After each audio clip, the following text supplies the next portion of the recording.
Assalamualaikum warahmatullahi wabarakatuh. Perkenalkan, nama saya Enzo Sentrino Gason Putra dengan NPM 23302516072. Kali ini saya akan mempresentasikan tentang etika dan budaya lingkungan kerja yang membangun tempat kerja yang positif dan produktif. Etika dan budaya kerja menjadi fondasi penting dalam menciptakan suasana kerja yang positif dan kondusif.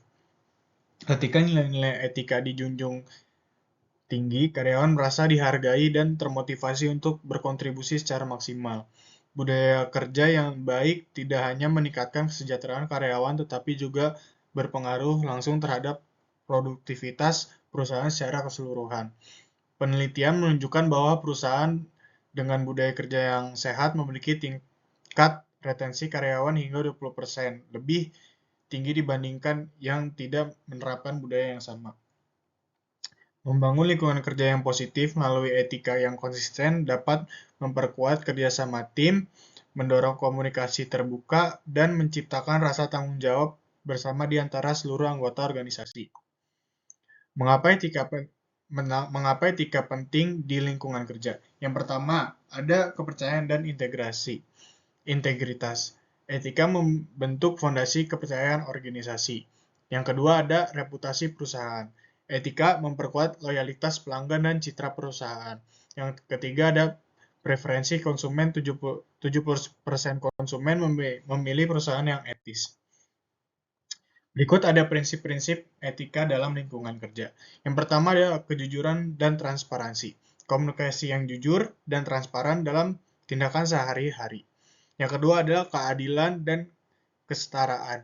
Penerapan sama tanpa membeda-bedakan karyawan.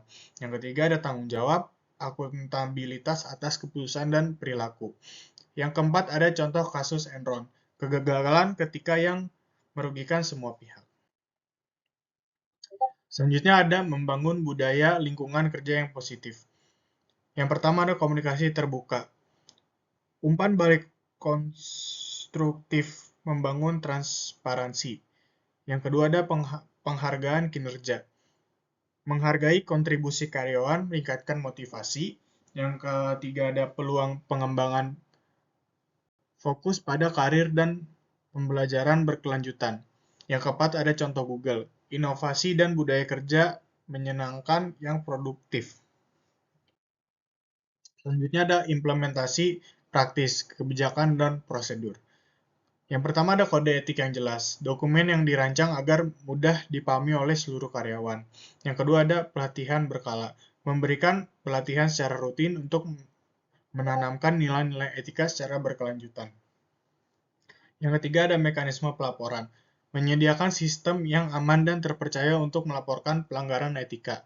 Yang keempat ada kebijakan anti-diskriminasi, menegakkan kebijakan yang mencegah pelecehan dan diskriminasi di lingkungan kerja.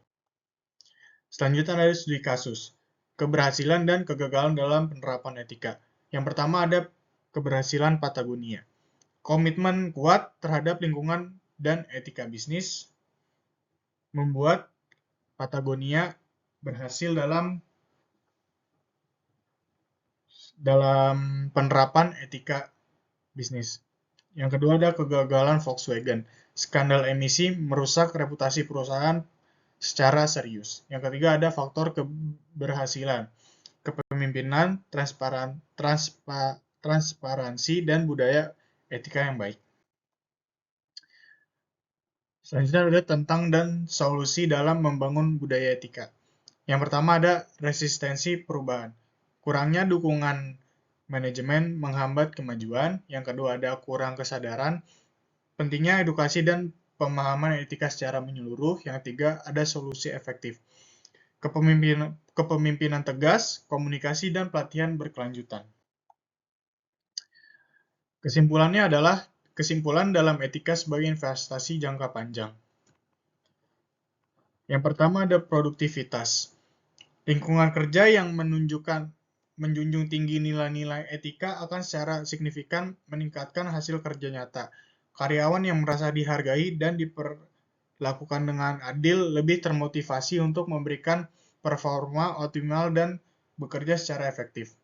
Yang kedua ada reputasi. Perusahaan dengan budaya etika yang kuat mampu menjaga kepercayaan diri pelanggan, mitra bisnis, dan masyarakat luas.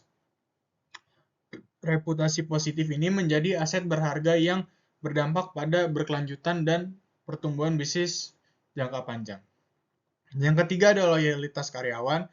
Karyawan cenderung lebih setia dan berkomitmen pada perusahaan yang menerapkan dan menghargai prinsip-prinsip etika.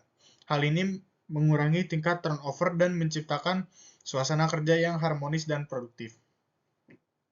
Yang keempat ada aksi nyata.